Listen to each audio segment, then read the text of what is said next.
Hi friends, welcome back to my channel. இன்றைக்கி நம்ம கிச்சனில் பார்க்க போகிறது சூப்பரான டிஃபன் காம்போ தாங்க பார்க்க போகிறோம். இட்லி மாவு இல்லாதப்போ சட்டுன்னு ஒரு 5 நிமிஷத்தில் இந்த மாவு ரெடி பண்ணிடலாம். இதுக்கு தொட்டுக்க சின்ன வெங்காய சட்னி ஒன்று பார்க்க போகிறோம். இந்த 2 காம்போவுமே சூப்பராக இருக்குங்க. கண்டிப்பாக ட்ரை பண்ணி பாருங்கள். அதுக்கு ஃபஸ்ட்டு தோசை எப்படி ரெடி பண்ணலான்னு பார்க்கலாம். ஒரு மிக்சிங் பவுலில் 1 கப் ரவை எடுத்துக்கோங்க. கூடவே எந்த அளவு ரவை எடுத்தீங்களோ அதே அளவு 1 கப் கோதுமை மாவு எடுத்துக்கோங்க. இது கூட காரத்துக்காக 2 பச்சை மிளகாய், 1 துண்டு இஞ்சி பொடியாக நறுக்கி சேர்த்துக்கோங்க. கூடவே பொடியாக நறுக்கின வெங்காயம், கொத்தமல்லி இலை, கருவேப்பிலை எல்லாம் சேர்த்து கட் பண்ணி போட்டுக்கோங்க. இது கூடவே 1 ஸ்பூன் பெருங்காயத்தூள் சேர்த்துக்கலாம். அப்புறமா இதுக்கு தேவையான அளவு உப்பு சேர்த்துக்கோங்க.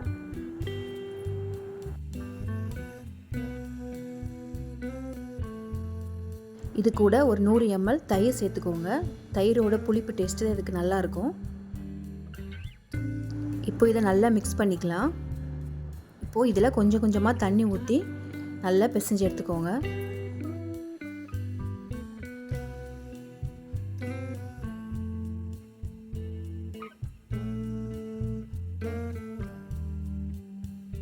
தண்ணி ஃபஸ்ட்டே ஜாஸ்தி சேர்த்துறாதீங்க. இது ரொம்ப தண்ணியாக இருக்கக்கூடாது. நார்மலாக நம்ம பருப்பு அடை எப்படி செய்வோமோ அதே மாதிரி இருக்கணும். இப்போ இது கூட ஒரு 1/2 ஸ்பூன் மஞ்சள்தூள் சேர்த்துக்கலாம். இதை மறுபடியும் கலந்து விட்டுக்கோங்க.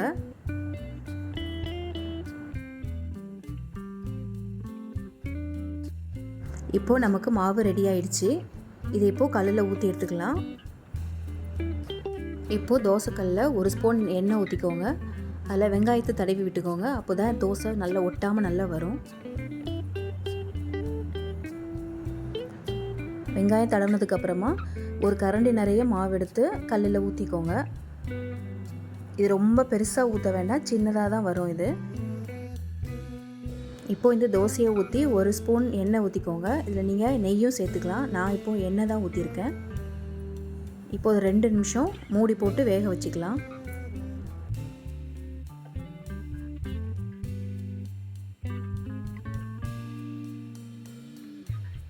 இப்போது 2 நிமிஷம் கழித்து நல்லா வெந்துடுச்சு. இப்போ இதை திருப்பி விட்டுக்கலாம். தோசையை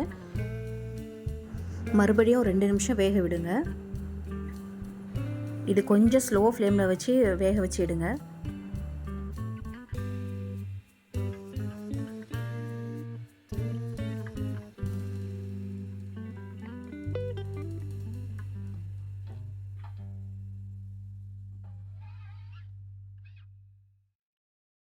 இப்போது நமக்கு தோசை ரெடி ஆயிடுச்சு. இதே மாதிரி எல்லா மாவையும் கல்லில் ஊற்றி எடுத்துக்கலாம்.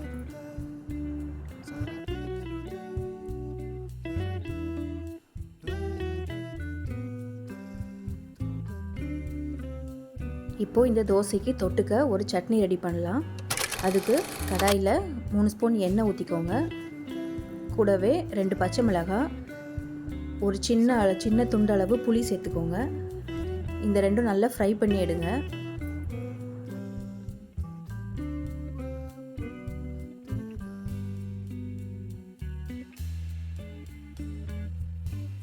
இப்போது பச்சை மிளகாவும் புளியும் ஃப்ரை ஆகிடுச்சு. இது கூட 100 கிராம் அளவு சின்ன வெங்காயத்தை சேர்த்துக்கோங்க. சின்ன வெங்காயத்தை போட்டு இது நல்லா ப்ரௌன் கலரில் ஆகிறது வரைக்கும் ஃப்ரை பண்ணி எடுத்துக்கலாம்.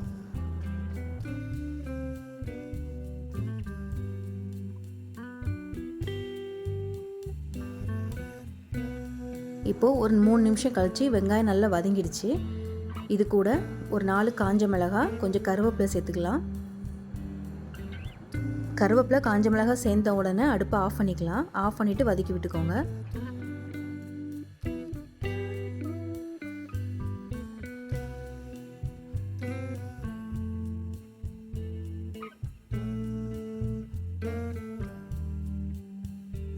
இப்போது இது ஆறின உடனே ஒரு மிக்ஸி ஜாரில் சேர்த்துக்கோங்க. இதுக்கு தேவையான உப்பு, கொஞ்சம் தண்ணி சேர்த்து இதை நைஸாக அரைச்சி எடுத்துக்கலாம்.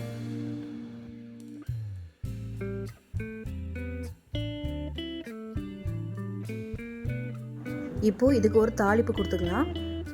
பேனில் 1 ஸ்பூன் எண்ணெய் ஊற்றிக்கோங்க. எண்ணெய் காஞ்சதும் 1 ஸ்பூன் கடுகு,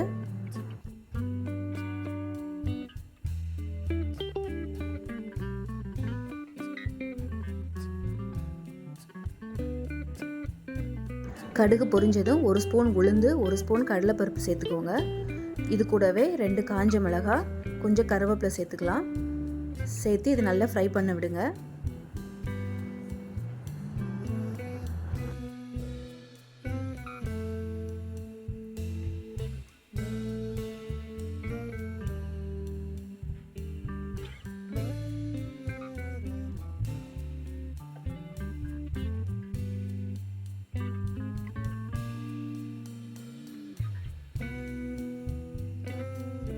இப்போது இது நல்லா பொரிஞ்சிடுச்சு. இதை நம்ம அரைச்சி வச்ச சட்னி கூட சேர்த்துக்கலாம். அவ்வளோந்தாங்க, நம்மளோட சின்ன வெங்காய சட்னியும் ரெடி ஆகிடுச்சு. இந்த சட்னி இனிப்பு, புளிப்பு, காரம் எல்லாமே சேர்ந்து அருமையாக இருக்குங்க. இந்த ரவா அடைக்கு கண்டிப்பாக அதை ட்ரை பண்ணி பாருங்கள். இந்த டிஃபன் காம்போ கண்டிப்பாக நீங்கள் வீட்டில் ட்ரை பண்ணி பாருங்கள். இதே மாதிரி சூப்பரான ரெசிபீஸ்லாம் பார்க்கணுன்னா என்னோடய சேனலை கண்டிப்பாக சப்ஸ்கிரைப் பண்ணிக்கோங்க. இந்த ரெசிபி உங்களுக்கு பிடிச்சிருந்தா லைக் பண்ணுங்கள், ஷேர் பண்ணுங்கள், கமெண்ட் பண்ணுங்கள். தேங்க்யூ.